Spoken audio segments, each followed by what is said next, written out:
Ano ko ba ipapakita sa'yo? Nabuo yung loob ko. Bakit? Ano rin ba gusto mo? Ay, tigil niyo yan. Upo ka na doon, Kyle. Kyle, umupo ka na dyan. Boss, mukha nga buo loob niyan. Siguro pwede na natin sali sa grupo natin yan. Sige, pakita nyo na lang ang tapang nyo mamaya. Papagawa ko sa inyo mamaya. Kyle, pasensya ka na. Oo nga pala, Kyle. Paano mo naisipan na sumali sa grupo namin? Siya lang ang dahilan. Kaya ako sumali sa grupo nyo dahil sa kapatid ko. Ganun ba? Natanggap ka na sa grupo namin. Ito gagawin natin.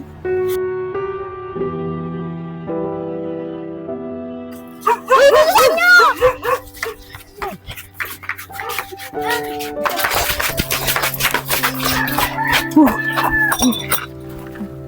Ayos, walang nakasunod sa atin. Kyle, tignan mo na yung laman yan. Ay, Skuler! Daming pera! May cellphone pa dalawa! Ayos yan ah. Tiba-tiba tayo. Tara na! Tara! Tara na! Nagtataka nga ako kay Kuya eh. Araw-araw siya may pera. Di ko nga alam kung saan galing yun eh. Pero araw-araw kami nakakabiling gamot. Maganda nga yun eh. Palagi ka nabibilan ng kuya mo ng gamot. Eh, malay